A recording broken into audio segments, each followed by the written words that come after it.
नमस्कार दोस्तों, मैं कैलाश आप सभी का आपके अपने YouTube channel GS with Kailash sir में स्वागत करता हूं। हम यहां सामान्य हिंदी से समास चैप्टर को डिस्कस कर रहे थे। ये समास चैप्टर की सेकंड क्लास है।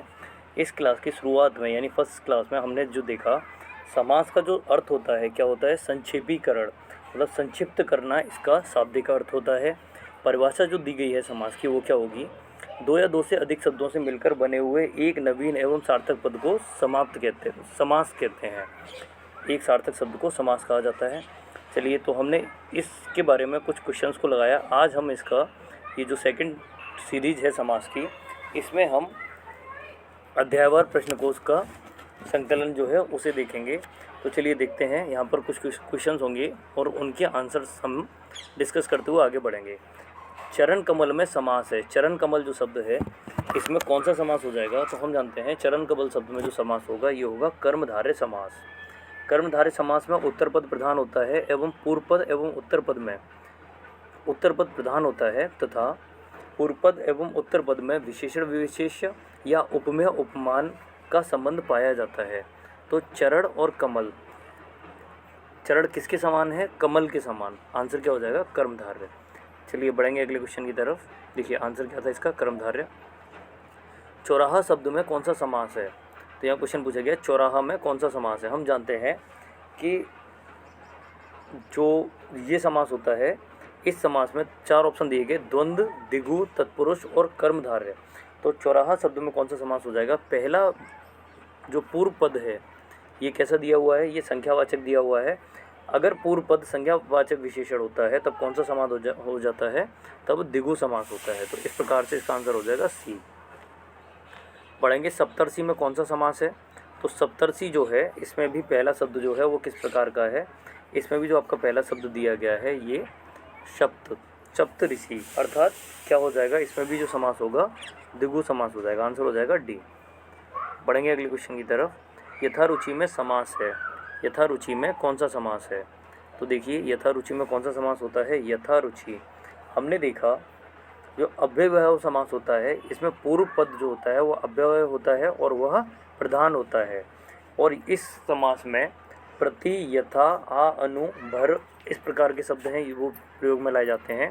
तो इस प्रकार से अव्ययभाव समास कौन सा, यथारुचि में कौन सा समास हो जाएगा, अव्ययभाव समास। बढ़ेंगे अगले क्वेश्चन की तरफ। निम्नलिखित में से कौन तत्पुरुष समास का उदाहरण नहीं है, तो निम्नलिखित में से कौन तत्पुरुष समास का उदाहरण नहीं है। तत्पुरुष समास क्या होता है, हम जानते हैं तत्पुरुष समास जो है इसमें उत्तर पद जो है वो प्रधान होता है। तत्पुरुष समास में उत्तर पद प्रधान होता है। यहाँ देख लेते हैं क्या ऑप्शन दिए हुए आपके सामने, राजकुमार, आजन्म, यज्ञदेवी और ग्रामवासी। तो यहाँ पर हम देखेंगे कौन सा जो है शब्द प्रधान है। आजन्म में देखते हैं, आजन्म, इसमें जन्म, ये क्या हो जाएगा आपका तत्पुरुष समास का उदाहरण हो जाएगा। आजन्म शब्द है ये तत्पुरुष समास का उदाहरण हो जाएगा। यूपी पीसीएस परीक्षा में पूछा गया क्वेश्चन था ये। निम्नलिखित में से किस एक में कर्मधारय समास नहीं है। लड़का भूख से अधमरा हो गया था, तुम्हें अपना भला बुरा स्वयं सोचना चाहिए, विवाह ऊंच संबंध में ऊंच नीच देखना पड़ता है, उठो दिया बत्ती का समय हो गया। देखेंगे, देखिए यहाँ पूछा गया कर्मधारय समास नहीं है, तो भला और बुरा अर्थात ये कौन सा समास हो जाएगा, द्वंद्व समास। दोनों ही पद क्या होंगे, प्रधान होंगे। ऊंच और नीच, दिया और बाती, ये तीनों ही जो पद होंगे इस क्वेश्चन में, जो तीनों ही पद होंगे इन तीनों में ही क्या है, तीनों में ही द्वंद्व समास हो जाता है। यहाँ कर्मधारय समास नहीं होगा। तो यहाँ क्वेश्चन जो पूछा जाना चाहिए था, नहीं पूछना चाहिए था, इन्हें पूछना चाहिए था कर्मधारय समास है। तो यहाँ एक ही शब्द है जिसमें कर्मधारय समास है, वो हो जाएगा लड़का भूख से अधमरा हो गया। बाकी सभी में कौन सा समास हो जाता है, बाकी सभी में द्वंद्व समास। चलिए एक्सप्लेनेशन देखते हैं इस क्वेश्चन की। विकल्प ए में लड़का भूख से अधमरा हो गया था, इस पंक्ति में कर्मधारय समास है। शेष बी, सी तथा डी में द्वंद्व समास है। यूपी पीसीएस परीक्षा में पूछा गया क्वेश्चन 2013 में। गुरुदेव शब्द में कौन सा समास है, तो गुरुदेव जो शब्द है इसमें कौन सा समास हो जाएगा, देखिए गुरु हैं किसके समान, देवता के समान। तो इस प्रकार से हम देखते हैं कर्मधारय समास की जो परिभाषा हमने देखी थी, इसमें उत्तर पद प्रधान होता है। तो कौन सा समास हो जाएगा इसमें, डी कर्मधारय समास। गुरुदेव में डी कर्मधारय समास। बारहसिंगा शब्द में कौन सा समास होता है, तो बारहसिंगा जो होता है इसमें 12 कितने सिंग होते हैं, 12, और ये क्या होते हैं, सिंग। ठीक, सिंगों की संख्या 12, किंतु जैसे ही 12 सिंगा एक साथ बोला जाता है, देखिए एक तरफ एक शब्द रख लीजिए आप सिंह और दूसरी तरफ शब्द रख लीजिए 12, तो दोनों ही अलग अलग शब्द हैं और दोनों का ही अलग अलग मतलब होता है। लेकिन जैसे ही 12 सिंगा को मिलाया गया, जैसे ही 12 सिंगा को मिलाया गया तो हम 12 सिंगा से क्या समझते हैं, सींग हैं और एक साइड में 12, लेकिन 12 सिंगा क्या होता है, एक जानवर का नाम। जैसे ही 12 सिंगा कहा जाता है तो हमारे जेहन में एक जानवर का नाम आता है। तो इस प्रकार से 12 सिंगा में कौन सा समास हो जाएगा, 12 सिंगा में समास हो जाएगा आपका बहुब्रीहि समास। कर्मधारय समास का उदाहरण है, 4 ऑप्शन दिए गए हैं आप लोगों के सामने और पूछा गया है कर्मधारय समास का उदाहरण कौन सा हो जाएगा। सभी लोग आंसर करेंगे इसका। गगनचुम्बी, पाठशाला, श्वेतपत्र या फिर नीलकंठ।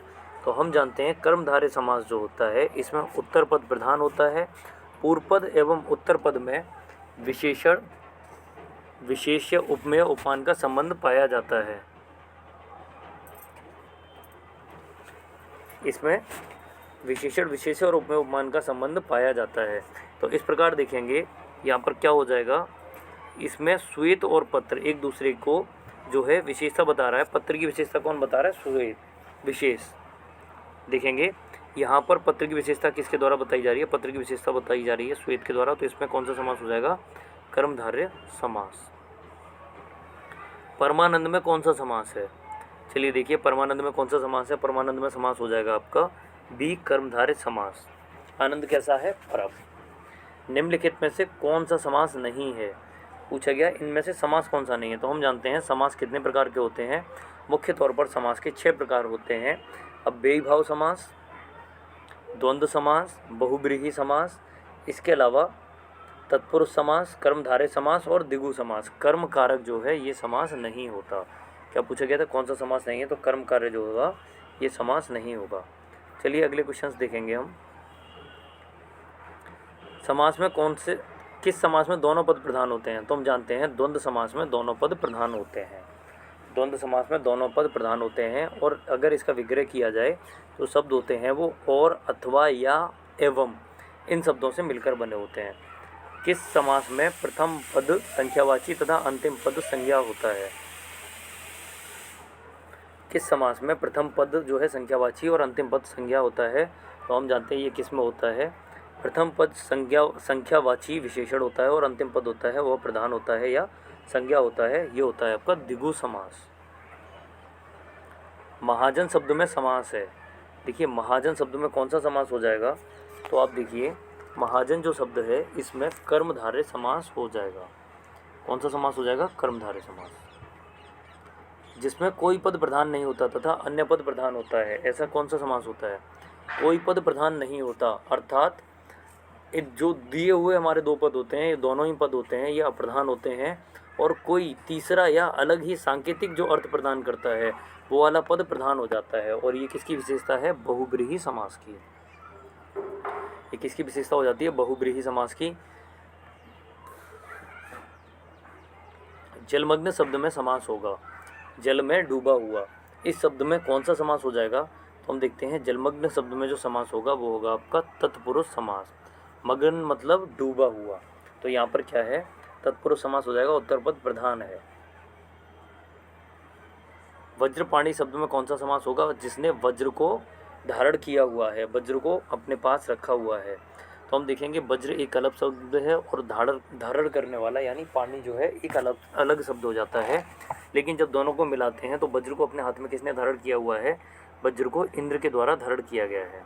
समास हो जाएगा बहुब्रीहि समास, कोई अन्य ही आंसर निकल रहा है। पंचवटी शब्द में समास होगा, तो जो पंचवटी शब्द है आप देखते हैं इसमें कौन सा समास हो जाएगा, ऐसी वटी जिसमें आगे क्या दिया हुआ, संख्यावाचक शब्द दिया हुआ है, द्विगु समास हो जाता है ऐसे में।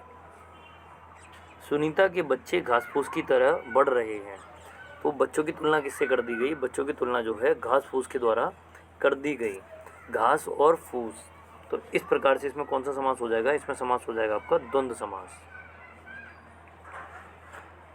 निम्नलिखित शब्दों में से कौन बहुब्रीहि समास का उदाहरण है, तो बहुब्रीहि समास की जो विशेषता होती है वो क्या हो जाती है दोस्तों, कोई पद जो होता है दोनों पद प्रधान होते हैं, कोई भी पद प्रधान नहीं होता और कोई सांकेतिक अर्थ प्रदान करने वाला पद प्रधान होता है, यानी इनका अर्थ ही कोई अन्य निकलता है।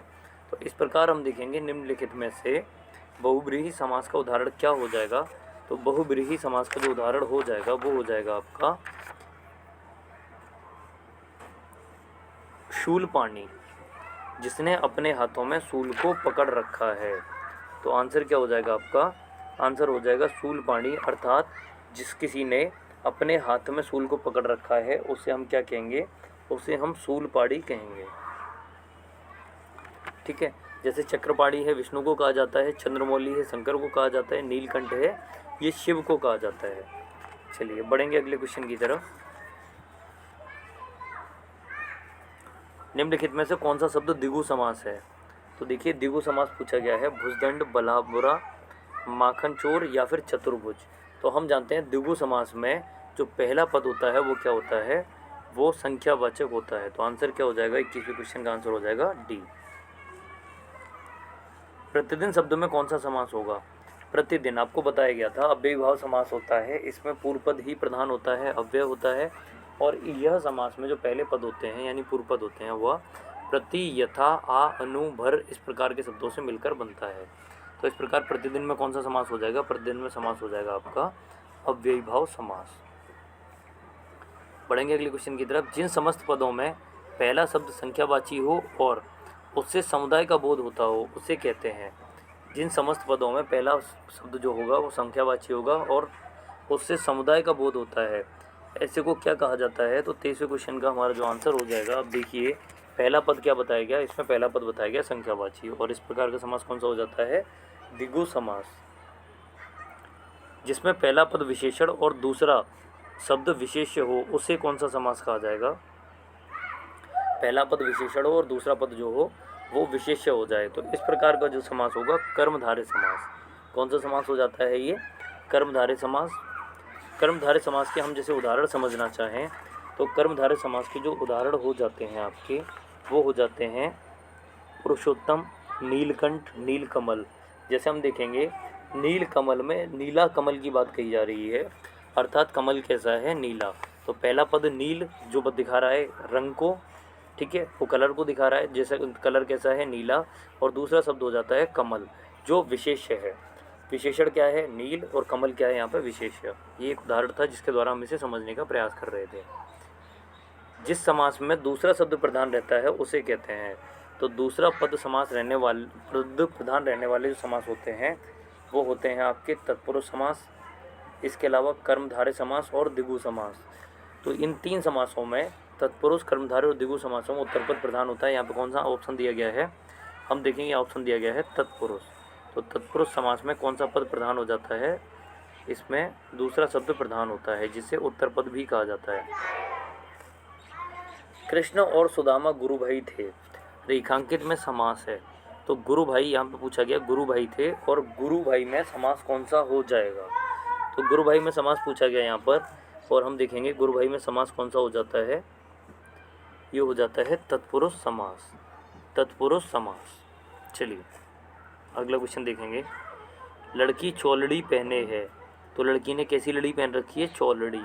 तो इस प्रकार इसमें कौन सा समास हो जाएगा? पहला पद है वो संख्यावाचक हो जाता है तो द्विगु समास होता है। जिस समास के दोनों ही पद प्रधान हो उसे कहते हैं। दोनों पद प्रधान होने वाले समास को द्वंद्व समास कहा जाता है। द्वंद्व समास। जिस समास में पहले या बाद का कोई पद प्रधान नहीं होता, तो ऐसा समास जिसमें कोई भी पद प्रधान नहीं होता, कोई तीसरा ही अर्थ निकलता है जो प्रधानता रखता है, बहुब्रीहि समास। जिस समास में अर्थ की दृष्टि से उत्तर पद प्रधान और पूर्व पद गौड़ हो उसे कहते हैं। तो ऐसा समास जिसमें अर्थ की दृष्टि से उत्तर पद प्रधान हो और पूर्व पद गौड़ हो, ऐसा समास जो है क्या कहलाता है? तो ऐसा समास कहलाता है तत्पुरुष समास। यथाशक्ति में कौन सा समास है? हमने देखा अव्ययभाव समास जो होता है उसमें प्रति, यथा, आ, अनु, भर इस प्रकार के शब्दों से मिलकर बनता है, तो कौन सा समास हो जाएगा? अव्ययभाव समास। बढ़ेंगे अगले क्वेश्चन की तरफ। धनुर्बाण में किस तरह का समास है? धनुर्बाण, धनुर और बाण, तो इसमें किस प्रकार का समास हो जाएगा? इसमें द्वंद्व समास हो जाएगा। दोनों ही पद क्या हो जाते हैं? दोनों ही पद प्रधान हो जाते हैं। शोकाकुल में समास है, तो शोकाकुल में जो समास हो जाएगा वो किस प्रकार का समास हो जाएगा? देखिए हम देखते हैं शोकाकुल में कौन सा समास हो जाएगा। जो कुल है उसके बारे में बताया जा रहा है, कुल कैसा है, अभी शोक में है। तो इस प्रकार दूसरा पद प्रधान हो जाता है। दूसरा पद किस में प्रधान होता है? तत्पुरुष समास में। अकाल पीड़ित में समास होगा। पीड़ित है किससे? अकाल से। तो इस प्रकार इसमें भी तत्पुरुष समास हो जाएगा। बढ़ेंगे अगले क्वेश्चन की तरफ। जय पराजय में कौन सा समास होगा?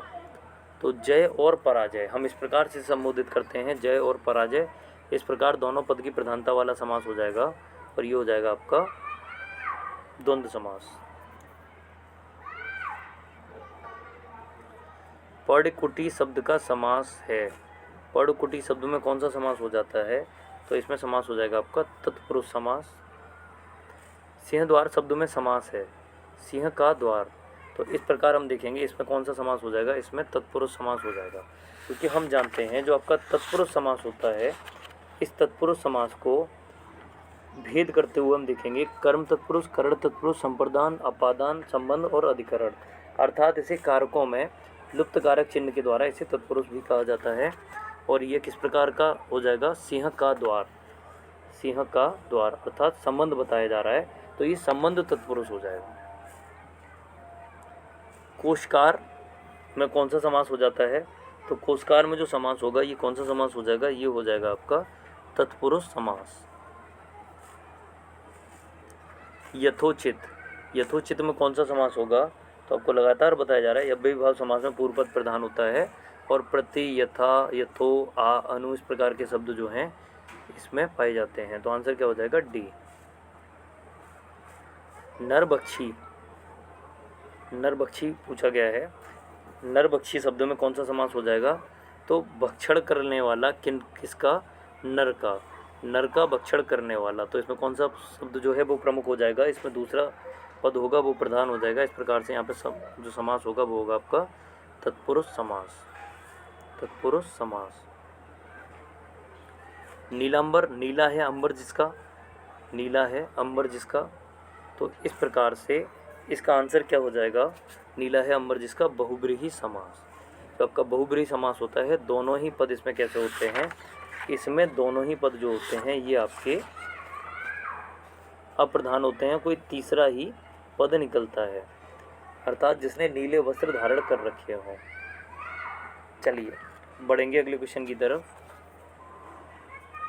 सप्तर्षि, इसमें 7 ऋषियों की बात हो रही है। इस प्रकार से कौन सा समास हो जाएगा? दिगु समास। दिगु समास। नीलोत्पलम में कौन सा समास है? तो हम देखते हैं नीलोत्पलम में कौन सा समास हो जाएगा?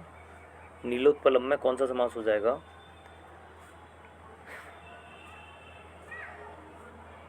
आंसर होगा कर्मधारय समास। धनंजय में कौन सा समास होगा? धनंजय किसे कहा जाता है? अर्जुन को कहा जाता है, हम सभी जानते हैं। धनंजय जो है किसे कहा जाता है? अर्जुन को कहा जाता है। तो इस प्रकार से दोनों ही पद क्या हैं? अप्रधान रहे और तीसरा ही अर्थ निकलता है। तो आंसर हो जाएगा बहुब्रीहि समास। मनमाना में कौन सा समास है?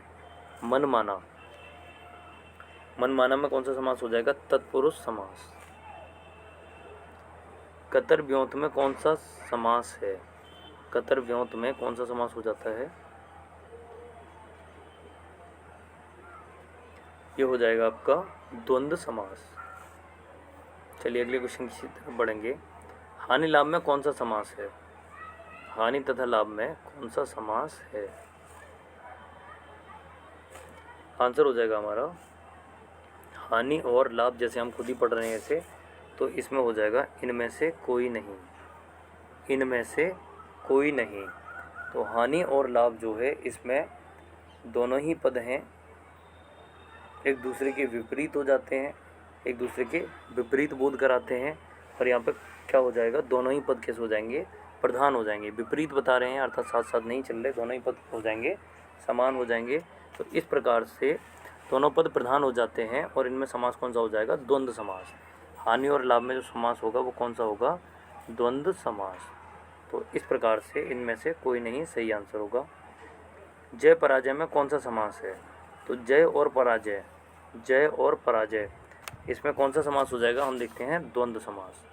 जय और पराजय में कौन सा समास हो जाएगा? और से जुड़ने वाला, अर्थात दोनों ही पद होते हैं वो क्या होते हैं? प्रधान होते हैं। एक में जीत की बात हो रही है और एक में हार की बात हो रही है, तो किसी को भी छोड़ा नहीं जा सकता, दोनों ही समान होते हैं। लंबोदर किसका उदाहरण है? तो लंबोदर से तात्पर्य है लंबा है उदर जिसका, और अर्थ क्या निकलता है? एक ऑप्शन है लंबा और दूसरा उदर, उदर मतलब पेट, लेकिन जो आंसर निकलता है वो क्या निकलता है? गणेश को कहा जाता है लंबोदर। तो इस प्रकार से दोनों ही पद अप्रधान होते हैं और कोई तीसरा ही आंसर निकलता है, अर्थात बहुब्रीहि समास। तिरंगा शब्द में समास है, तो तिरंगा शब्द में कौन सा समास हो जाएगा? तिरंगा शब्द में आपका समास हो जाएगा, ये होगा, देखिए दिगु समास। और दिगु समास क्या होगा? तिरंगा, कैसे रंग वाला? 3 रंग वाला। तो आंसर हो जाएगा सी। बढ़ेंगे अगले क्वेश्चंस की तरफ। निम्न में से तत्पुरुष समास का उदाहरण है, तो तत्पुरुष समास का उदाहरण पूछा जा रहा है। तत्पुरुष समास क्या होता है? इसमें उत्तर पद जो होता है वह प्रधान होता है। तो आत्मनिर्भर, आत्मनिर्भर में जो है आपका उत्तर पद प्रधान है। हमने अभी कुछ देर पहले ही देखा धनंजय में कौन सा समास हो जाता है, तो आपके धनंजय किसे कहा जाता है? अर्जुन को कहा जाता है। और धनंजय में जो समास हो जाएगा वो किस प्रकार का हो जाएगा? तो धनंजय में जो समास होगा वो हो जाएगा बहुब्रीहि समास। चंद्रशेखर, जिसने शेखर को, अर्थात जिसने चंद्र को अपने शिखर पर या अपने सिर पर धारण किया हुआ है, चंद्रशेखर किसे कहा जाता है? भगवान शिव को। तो इस प्रकार यहाँ पे कौन सा समास हो जाएगा? बहुब्रीहि समास। दिगु समास का उदाहरण है, दिगु समास का उदाहरण क्या हो जाएगा? इसमें पूर्व पद संख्यावाचक होता है और उत्तर पद होता है वो प्रधान होता है। तो हम देखेंगे त्रिभुवन, एकदंत, तिरंगा और दशानन। तो त्रिभुवन यानी तीनों लोक, त्रिभुवन 3 और भवन मतलब घर की बात हो रही है, लेकिन इसमें क्या हो जाएगा? 3 लोकों की बात हो जाएगी, अलग ही अर्थ निकला। एकदंत, एकदंत किसे कहा जाता है? गणेश को कहा जाता है, क्योंकि उनका एक दांत था वो टूट गया था। और हम देखेंगे तिरंगा यानी 3 रंगों वाला, इसमें भी जो होगा, देखिए इससे अगला है दशानन, और दशानन किसे कहा जाता है? ये कहा जाता है रावण को। तो इस प्रकार से यहाँ पर दिगु समास का उदाहरण क्या हो जाएगा? दिगु समास क्या होता है सबसे पहले ये जान लेते हैं। तो दिगु समास के अनुसार पूर्व पद संख्यावाचक होता है, तिरंगा पूर्व पद क्या है? संख्यावाचक है, और उत्तर पद प्रधान है, अर्थात रंगों की बात हो रही है। तो आंसर क्या हो जाएगा? बी। चौराहा कौन सा समास है? तो हम देखेंगे चौराहा में कौन सा समास हो जाएगा? 4 राहों वाला, यानी चारों तरफ जो रास्ता जाता है, ठीक है। तो इस प्रकार से इसमें कौन सा समास हो जाएगा? 62 क्वेश्चन आप लोगों के सामने, सभी लोग आंसर करेंगे और बताएंगे आप लोगों को वीडियो कैसी लग रही है। इसके अलावा आपके जो भी सुझाव हों आप वीडियो में हमें बता सकते हैं, जिससे आपके लिए वीडियो और ज़्यादा प्रभावी और ज़्यादा अच्छे तरीके से आपके लिए बनाई जा सके, आपके सामने लाई जा सके। तो सभी लोग इस पर अपने सुझाव देंगे, और जिसने अभी तक वीडियो को लाइक नहीं किया है वीडियो को लाइक कर देंगे और चैनल को सभी लोग सब्सक्राइब कर देंगे। यहाँ क्वेश्चन पूछा गया चौराहा में कौन सा समास है? तो चौराहा में जो समास पूछा गया, तो हम जानते हैं चौराहा में समास क्या हो जाएगा? 4 राहों वाला, अर्थात दिगु समास। समास का शाब्दिक अर्थ क्या होता है? तो हमने स्टार्टिंग में ही देखा था, समास का जो शाब्दिक अर्थ होता है वो होता है संक्षिप्त करना। तो समास का जो शाब्दिक अर्थ हो जाता है वो क्या होता है? वो होता है संक्षिप्त करना, अर्थात संक्षेप करना। दशानन में समास, तो दशानन में दोनों ही पद हुए अलग अलग हैं, लेकिन इनका जो अर्थ निकलता है वो अलग ही निकलता है। दोनों ही पद कैसे हैं? अप्रधान हैं, इनमें कोई भी पद प्रधान नहीं है, अर्थ है वो अलग ही निकलता है। अर्थात दशानन किसे कहा जाता है? हम सभी जानते हैं, दशानन रावण को कहा जाता है। तो इस प्रकार से इसमें कौन सा समास हो जाएगा? तो इसमें समास हो जाएगा आपका बहुब्रीहि समास, बहुब्रीहि समास। रोग पीड़ित, रोग से पीड़ित, तो इसमें कौन सा समास हो जाएगा? आप सभी लोग आंसर कर सकते हैं, तत्पुरुष समास। रोग से पीड़ित, हमने देखा था कि जो तत्पुरुष समास होता है यह कारकों में भी विभाजित होता है। चलिए बढ़ेंगे अगले क्वेश्चन की तरफ। प्रतिमान में कौन सा समास है? तो प्रतिमान में समास हो जाएगा आपका बी, अव्ययी भाव। वीर पुरुष, वीर पुरुष में कौन सा समास हो जाता है? तो वीर पुरुष में जो समास हो जाएगा वो क्या होगा? तत्पुरुष समास। वीर पुरुष में तत्पुरुष समास हो जाता है। रसोई घर में कौन सा समास है? तो हम जानते हैं रसोई घर में कौन सा समास हो जाएगा? रसोई घर में समास होगा तत्पुरुष समास। नीलगाय में कौन सा समास होगा? तो नील गाय में जो समास हो जाएगा वो कौन सा समास हो जाएगा? कर्मधारय समास। गाय कैसी है? नीली है। गाय कैसी है? नीली। तो उत्तर पद प्रधान है और पहला पद क्या है? उसकी विशेषता बता रहा है। तो इस प्रकार से आंसर हो जाएगा कर्मधारय समास। पीताम्बर, पीत है अंबर जिसका, अर्थात विष्णु, इसे कौन सा समास कहते हैं? ऐसे व्यक्ति या ऐसे भगवान जिन्होंने पीले वस्त्र पहन रखे हैं, इसमें कौन सा समास हो जाएगा? तो पीला है अंबर जिसका अर्थात विष्णु, और इसमें समास हो जाएगा वो हो जाएगा आपका बहुब्रीहि समास, क्योंकि दोनों ही पद जो होते हैं वो कैसे होते हैं? दोनों ही पद अप्रधान होते हैं और तीसरा ही आंसर निकलता है। तो इस प्रकार से हम देखते हैं इसमें कौन सा समास हो जाएगा? इसमें आपका समास हो जाएगा बहुब्रीहि समास। चलिए आगे क्वेश्चंस की तरफ बढ़ेंगे। पंचवटी में कौन सा समास है?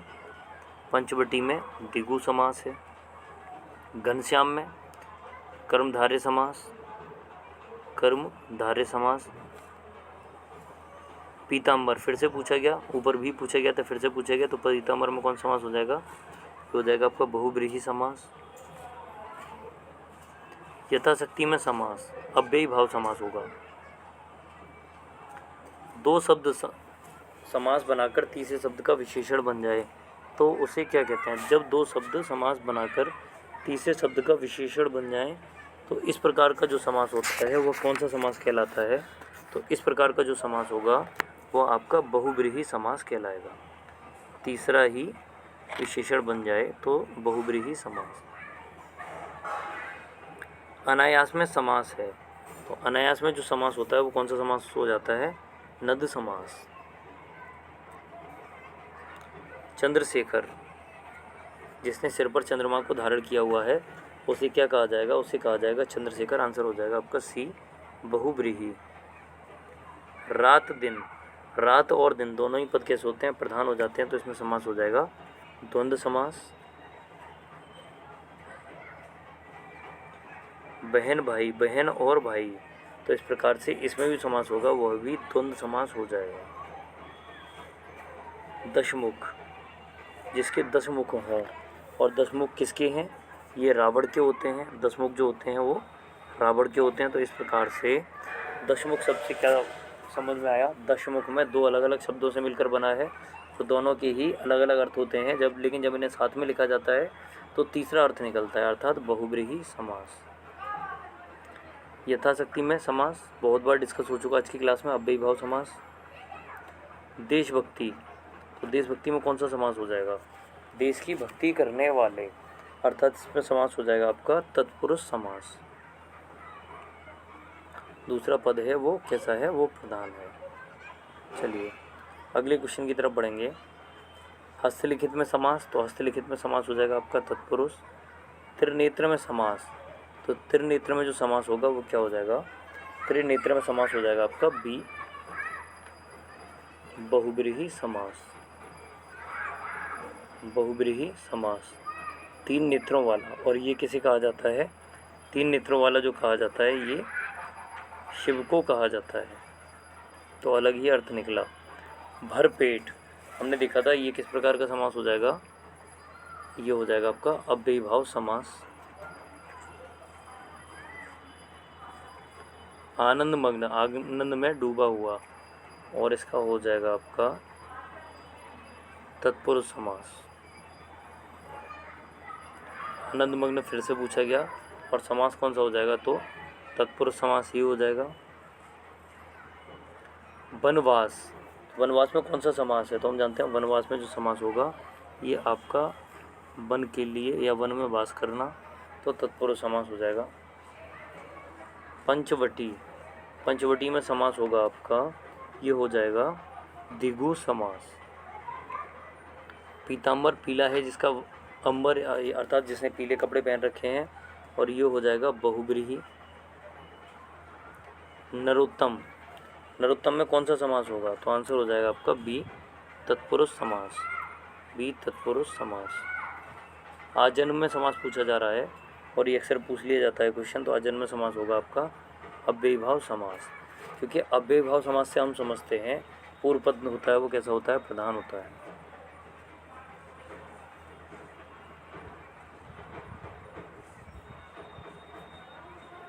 धनहीन, जिसके पास धन न हो, ऐसे व्यक्ति कौन हो जाएगा?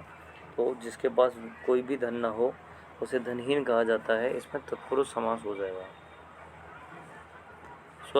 स्वर्गगत, तो इसमें समास हो जाएगा आपका 94 क्वेश्चन और समास हो जाएगा इसमें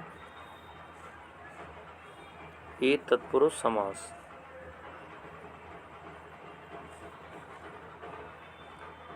पुस्तकालय, पुस्तकालय में कौन सा समास हो जाता है? तो पुस्तकालय में जो समास हो जाता है ये होता है आपका तत्पुरुष समास, पुस्तकों का घर। दशानन, दशानन हम बहुत बार डिस्कस कर चुके हैं, कौन सा समास होगा? बहुब्रीहि समास, जिसके 10 सिर हैं। त्रिलोचन, नेक्स्ट क्वेश्चन जो पूछा गया, त्रिलोचन, त्रिलोचन में कौन सा समास हो जाएगा? तो हम देखते हैं त्रिलोचन में जो समास होगा ये हो जाएगा बहुब्रीहि समास। कमल नयन, कमल नयन, कमल नयन में जो समास होगा वो हो जाएगा आपका कर्मधारय समास।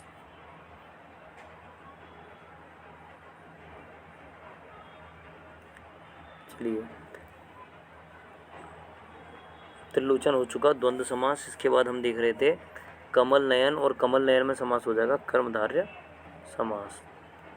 अन्न और जल, अन्न जल को कैसे बोल सकते हैं? अन्न और जल कहा जा सकता है।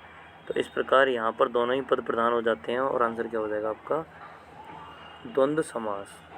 अष्टाध्यायी, अष्टाध्यायी किसकी रचना है? महर्षि पाणिनि की रचना है। और इसमें कौन सा समास हो जाएगा? अष्टाध्यायी में जो समास हो जाएगा ये हो जाएगा द्विगु समास। कौन सा समास हो जाएगा? द्विगु समास। दोस्तों आज की सीरीज में हमने जो है सामान्य हिंदी का समास वाला चैप्टर डिस्कस किया। मिलते हैं कल नई सीरीज के साथ में। ये सीरीज आपके लिए डेली रात को 9 बजे अपलोड की जाएगी। सभी लोग चैनल को सब्सक्राइब कर देंगे, वीडियो को शेयर कर देंगे और वीडियो को एक बार लाइक कर देंगे, जिससे आपको ये सीरीज़ डेली टाइम से मिल पाए, आप इसे ना चूकें। तो बेल आइकन दबा दीजिए एक बार सभी लोग। और बताना चाहूँगा ये सामान्य हिंदी की सीरीज़ जो कि आपके लिए डेली शाम को 9 बजे लाई जाती है, इसके अलावा शाम को 6 बजे पर डे लेखपाल, पुलिस, BDO, री एग्ज़ाम, SI, SSC, इस प्रकार के कई सारे एग्ज़ाम्स जो हैं, जो वनडे एग्ज़ाम्स होते हैं, सभी की तैयारी के लिए हम GS पढ़ते हैं। एक GS का सेशन आपके लिए लाइव लाया जाता है। और वो कब लाया जाता है? वो लाया जाता है शाम को 6 बजे, शाम को 6 बजे। तो इस प्रकार से मिलते हैं नेक्स्ट वीडियो में नेक्स्ट क्वेश्चन के साथ। 101वां क्वेश्चन आप लोगों के सामने है यहाँ पे, इसे एक बार और कवर कर लेते हैं। तो यथा समय में कौन सा समास होगा? तो यथा समय में समास हो जाएगा अव्ययीभाव समास। Good evening all of you, शुभ संध्या, शुभ रात्रि।